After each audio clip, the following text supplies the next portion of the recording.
India ने restart कर दी है अपनी ट्रेड, अपनी एक्सपोर्ट और हेल्प करना शुरू कर दी है रशिया की फूड शॉर्टेज को, इस मामले को निपटाने के लिए इंडिया हेल्प कर रहा है रशिया की। नेक्स्ट डोर क्या करना है? नेक्स्ट डोर जो है वो तालिबान की हुकूमत आई हुई है।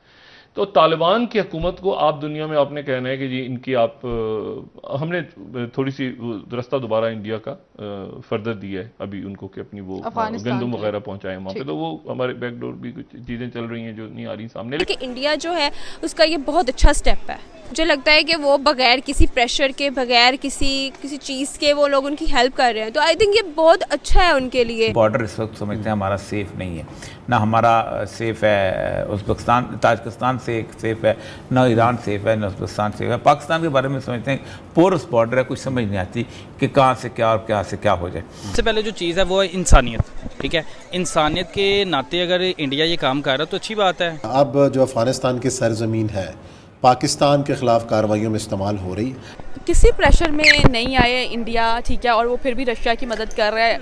यूएस का इतना प्रेशर है, ठीक है, उसके बावजूद इंडिया का जो दिल आ रहा है वो कर रहा है। किसी भी प्रेशर में नहीं आ रहे, बल्कि वो उनको जो सही लग रहा है वो कर रहे हैं। जय हिंद दोस्तों, a very warm welcome to Hindustan special channel.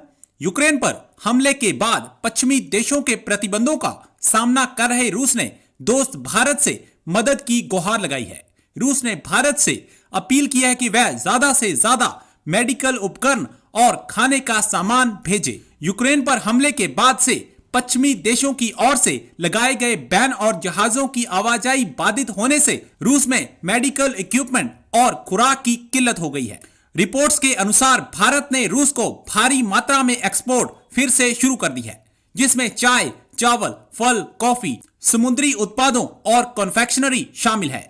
Bharat रूस को मेडिकल इक्विपमेंट्स की सप्लाई भी तेज करने जा रहा है। पाकिस्तान मीडिया भारत के रूस को फिर से एक्सपोर्ट शुरू करने से काफी हैरान परेशान है और पाकिस्तानी मीडिया ये चर्चा कर रहा है कि दोस्त हो तो भारत जैसा, जो मुसीबत के समय अपने दोस्त के साथ खड़ा होना भली भांति जानता है। भारत जो है रशिया के साथ जो है एक्सपोर्ट दोबारा शुरू करने जा रहा है और फ्री ऑफ कॉस्ट जो है फूड की शॉर्टेज को दूर करने के लिए रशिया की उसे फूड सप्लाई करने जा रहा है। फूड के साथ साथ मेडिसिन भी सप्लाई करेगा इंडिया रशिया को, जो कि अपने आप में एक बहुत बड़ी मिसाल मानी जा रही है। जिस तरह इंडिया ने यूएस का प्रेशर होने के बावजूद रशिया के साथ जिस तरह अपने रिलेशन को स्टेबल रखा, ना सिर्फ रिलेशन को स्टेबल रखा बल्कि उनकी बहुत ज़्यादा हेल्प भी कर रहे हैं फूड शॉर्टेज को दूर करने के लिए। बात करें हम इंडिया की, तो इंडिया ने रीस्टार्ट कर दी है अपनी ट्रेड, अपनी एक्सपोर्ट और हेल्प करना शुरू कर दी है रशिया की फूड शॉर्टेज को, इस मामले को निपटाने के लिए इंडिया हेल्प कर रहा है रशिया की। क्या कहना चाहेंगी आप?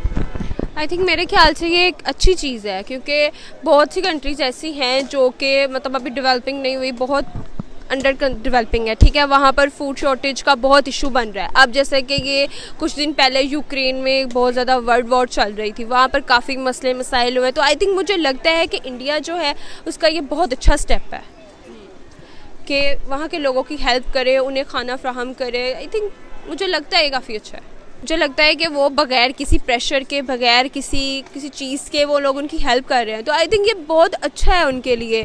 इस तरह ये भी होगा कि लोग उनके कंट्री में काफ़ी चीज़ें अच्छी होनी शुरू, इंडिया में भी अच्छी होनी शुरू हो जाएंगी। जिस तरह कुछ लोग कहते हैं कि इंडिया जो है सिर्फ अपने फ़ायदे के लिए लोगों को यूज़ करता है, ये वो ऐसे वैसे भी हो जाएगा। आई थिंक मुझे लगता है ये ना उनके लिए बेस्ट चीज़ है। वैसे तो ये बहुत अच्छी बात है। इंडिया के पर्सपेक्टिव से देख लें, इंडिया की फॉरेन पॉलिसीज़ बहुत ज़बरदस्त हैं कंपैरेटिवली पाकिस्तान के साथ अगर कंपेयर करें तो। इंडिया के बाकी ममालिक के साथ भी आप रिलेशंस देख लें, whether it's Japan, Russia, USA, मतलब हम जहाँ जहाँ देख लें उनकी फॉरेन पॉलिसीज़ बहुत बेस्ट हैं। और यही I think one of the main reasons, अगर मैं टॉप मोस्ट रीज़न कहूँ कि उनकी जो भी अचीवमेंट्स, उन्होंने इतना कुछ अचीव कर लिया है जब से पाकिस्तान और इंडिया अलग-अलग हुए, दो अलग, पहले एक ही मुल्क होता था। तो अगर इसको कंपेयर करें तो पाकिस्तान यहीं पे रह गया है, बट इंडिया की जो फॉरेन पॉलिसीज़ हैं उनकी वजह से वो फ़ायदा उठाते हैं, फ़ायदा लेते हैं, मतलब ये गिव एंड टेक वाला सीन होता है। तो ये बहुत अच्छी बात है कि अगर इंडिया ने ये वाला स्टेप भी ले लिया तो वेल बेटरमेंट है फ्यूचर में, बहुत अच्छा नज़र आता है। बिल्कुल। अच्छा, इस हवाले में ये कहना है, देखना सबसे पहले चीज़ आ जाती है इंसानियत, ठीक है। अच्छा, सबसे पहले जो चीज़ है वो है इंसानियत, ठीक है। इंसानियत के नाते अगर इंडिया ये काम कर रहा है तो अच्छी बात है, हमें उसको सपोर्ट करना चाहिए। हमें कहना चाहिए कि जो एक चीज़ अच्छा काम कर रहा है एक मुल्क, तो उसको करें, चाहे वो जो मर्जी करें, इंडिया चाहे पाकिस्तान के खिलाफ साजिशें करे, कुछ भी करे, कोशिश उसकी यही होती है कि पाकिस्तान को बदनाम करे किसी ना किसी तरह। लेकिन एज अ मुस्लिम, और अगर हम इंसानियत को देखें कि अगर वो ये काम कर रहा है, फूड सप्लाई कर रहा है और उनकी नीड पूरी कर रहा है, तो वेल एंड गुड है, हम उससे शाबाशी देंगे। क्योंकि यूएसए आपको पता है कि वैसे ही उनके खिलाफ है एक तो, ठीक है, वो नहीं चाह रहा कि किसी के भी मुल्क के उनके साथ ताल्लुकात हों। लेकिन अगर वो इस बिना पर भी फिर भी कर रहा है तो उसके ने कोई ना कोई उसके पीछे उसका मफाद तो लाजमी होगा। अच्छा सर, ये बताइएगा कि यूएस का प्रेशर होने के बावजूद इंडिया ने अपने रिलेशंस मुख्तलिफ कंट्रीज़ के साथ बहुत अच्छे रखे हुए हैं और यूएस का कोई प्रेशर वो फेस नहीं कर रहा है। मतलब प्रेशर है भी, लेकिन फिर भी वो अपने मुल्क का इंटरेस्ट है वो उस हिसाब से काम करे। क्या कहते हैं? अच्छा, बिल्कुल एक बात ये आ गई आपका, मतलब यूएसए का प्रेशर है। यूएसए मतलब स्ट्रिक्टनेस करता है, ये चीज़ कर देते हैं कि आपने ये काम करना है, ये काम नहीं करना, हर मुल्क में दखल अंदाजी तो करता है। लेकिन आप देखेंगे इंडिया की आबादी कितनी है, इंडिया की आबादी मैक्सिमम कम से कम भी ना 2 अरब के करीब आबादी है। अब यूएसए का जितनी भी प्रोडक्ट्स होंगी वो अगर इंडिया परचेज़ भी कर रहा होगा, यूएसए का आधा कारोबार जो होगा, आपको पता है वहाँ पे फिल्म इंडस्ट्री बहुत ज़्यादा है, उसके बाद आईपीएल है, उसके बाद क्रिकेट में बहुत ज़्यादा, मतलब पैसों के लिहाज से ना इंडिया अच्छा मुल्क है इन्वेस्ट करने के लिहाज से। तो यूएसए का आधा पैसा तकरीबन इंडिया में इन्वेस्ट होता होगा, चाइना में इन्वेस्ट होता होगा। इसलिए जो अमेरिका है ना, यूएसए है ना, तो वो चाइना से टक्कर लेता है ना वो इंडिया से टक्कर लेता है। तो इस वजह से इंडिया पर घबराए बगैर जो काम होते हैं वो करता है। लेकिन वो उसकी बात ज़रूर मानते हैं, ये नहीं कि वो बात नहीं मानते, लेकिन वो बात ज़रूर मानते हैं। सर, ये कहना गलत तो नहीं होगा आज की डेट में कि इंडिया बेहतरीन डिप्लोमेट कंट्री है? बिल्कुल बिल्कुल गलत नहीं है, बिल्कुल आप सही कह रहे हैं, इसमें कोई शक नहीं है। ठीक है ना, इंडिया टेक्नोलॉजी में आगे है। ठीक है, इंडिया का आप कोई भी बच्चा पकड़ लें, हमारी आप तालीम चेक कर लें और उनकी तालीम चेक कर लें, उनका कोई 5th स्टैंडर्ड का स्टूडेंट्स होगा ना, तो वो हमारे जो यहाँ का MA इंग्लिश होगा उससे अच्छी इंग्लिश बोलेगा। ठीक है, आप हर चीज़ में देख लें इंडिया तरक्की कर रहा है। लेकिन मसला ये कि इस वक्त इस सिनेरियो में मतलब तालिबान हुकूमत के मतलब साथ, अमेरिकन के साथ इंटरेक्ट करना हो, चाइनीज के साथ करना हो, रशियंस के साथ, यूरोप में बहुत कोई इशू नहीं है। इशू ये है कि व्हाट मतलब नेक्स्ट डोर क्या करना है। नेक्स्ट डोर जो है वो तालिबान की हुकूमत आई हुई है।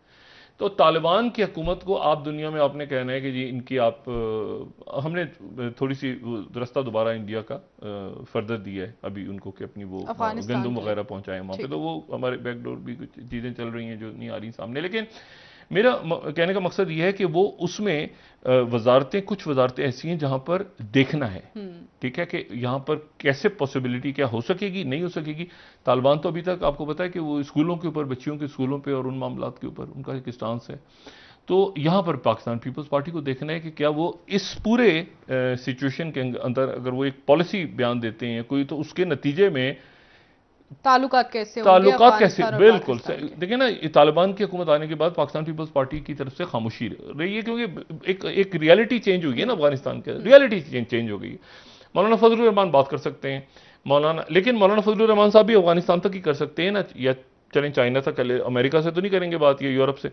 तो यहाँ पर बहुत इंपॉर्टेंट है कि हुकूमत की खारिजा पॉलिसी का तयन जो है वो कैसे होगा।